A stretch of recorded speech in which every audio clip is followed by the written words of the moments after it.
Experience the pain. Experience the rejection. Experience the hard times. That's how you grow.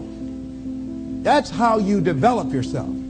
That's how you begin to appreciate what you get. When you're working on a dream, at some point in time, a transition takes place. And the transition is what you are becoming in pursuit of the dream. Because even if you don't get the dream, you become such a strong and powerful person. It will so change your life, you can look at something else and say, well, I think I'll go do this then. Because you have now developed yourself in such confidence and such competence in how to deal in the arena of life that you can move into another area and not miss a beat. Once you begin to discover who you are, then you really realize how you have been given authority and dominion over everything on the face of the earth, including all the dimensions of your life. But you can only do that through the struggle of life. And most people avoid the struggle. Most people go through life avoiding pain. And when you go through life like that, something in you dies.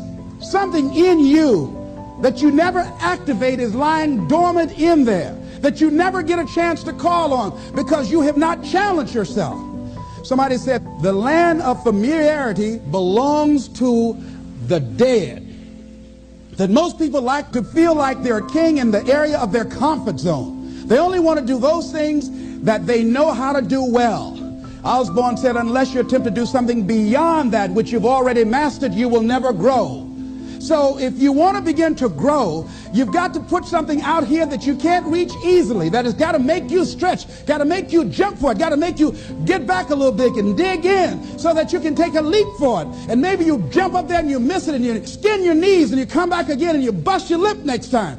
But you keep on, and through that process, you learn how to leap higher. You start challenging yourself to dig deeper, and then you discover some things about you that you don't know right now. Some talents that you have in you that you didn't know that you can do. I started out just talking to kids, and now I'm speaking at corporations.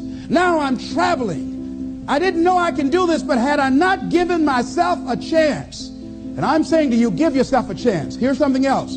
If you want to begin to make your stuff happen for you, I think that it's very important that you start trusting yourself. Listen to yourself. Listen to that still small voice within you. Don't try and make everything logical. There's some things about life that defies logic, that you just can't explain how the outcome is going to be. I think that's why Paul said you've got to learn how to walk by faith and not by sight. That once you begin to trust yourself and your ideas and your instincts, life takes on a whole new meaning, because now I want you to do that feeling that you are led. Just feel, I am led. Here's something else for those who make it today. Do what you know is right.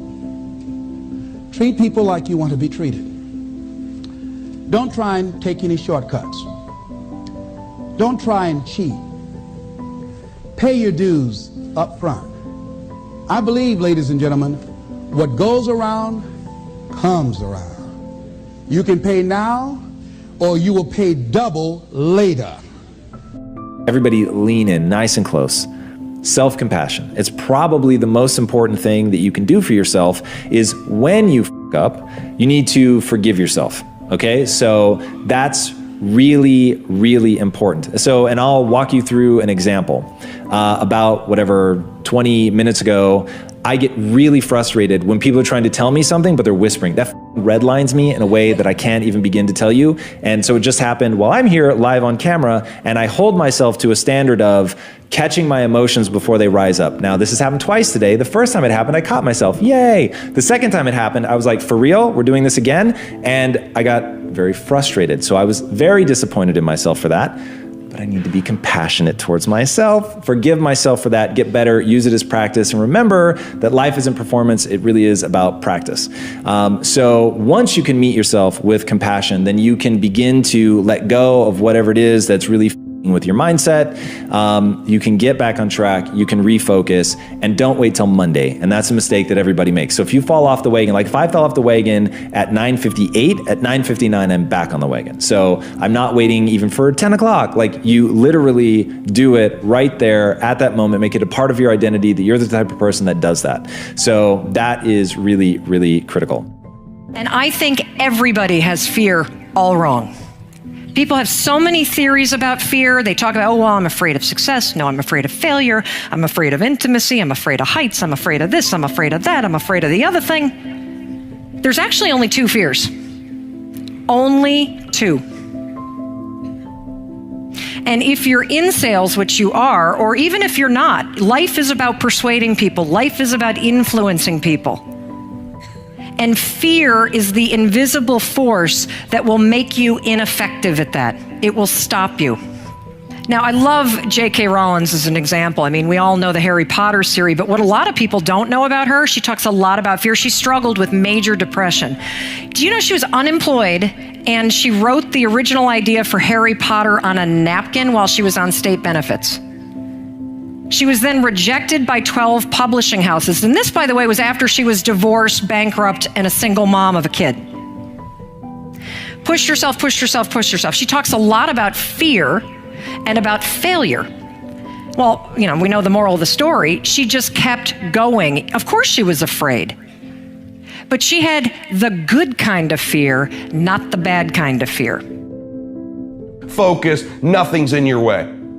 And to the extent you can increase your desperation and hunger and your obsessive focus will be to the extent that you can flourish. Because when those things convene and converge, all of a sudden, the collaborations, the people, the circumstances, the breakthroughs, the insights necessary begin to reveal themselves to you. And not only that, reveal themselves to you with momentum and speed at which you cannot believe. You can wake up a year and a half later, be number one in the world at something that you didn't even know existed before. I'm a testimony to that, and you can be as well. Your success is going to be predicated more than anything on your hunger and desperation level and your ability to get laser focused and eliminate the distractions in your life. This is what makes us great. Hardest part about change is not making the same choice as you did the day before. And the moment you decide to no longer think the same way, make the same choice, act the same way, create the same experience, or live by the same emotion, it's going to feel uncomfortable. It's going to feel unfamiliar. There is going to be a certain amount of uncertainty and unpredictability. And the moment you feel uncomfortable, you just stepped into the river of change. Now, most people, the moment they feel uncomfortable, they return back to the familiar state of the mind and body. They start thinking the same way, acting the same way, feeling the same way, and they say, this feels right. No, in fact, that feels familiar. Now, going from the old self to the new self is the neurological, is the chemical, is the biological, is the hormonal, and even genetic death of the old self. That void, that place of uncertainty, that unknown, is the perfect place to create in. And if you and I can become comfortable in that unknown and begin to decide who we do want to be. In other words, many people say when they're in that unknown, I can't predict my future. This doesn't feel right. Well, the best way to predict your future is to create it, not in the known, but in the unknown. So what if you said now, what thoughts do I want to fire and wire in my brain? What behaviors do I want to demonstrate? And if you were to close your eyes and begin to think about how you are going to act, the mere act of mentally rehearsing who you're going to be begins to install the neurological circuits in your brain to look like the experience has already occurred. Now, what that means is that the brain is primed in its circuitry to no longer be living in the past, but now living in the future.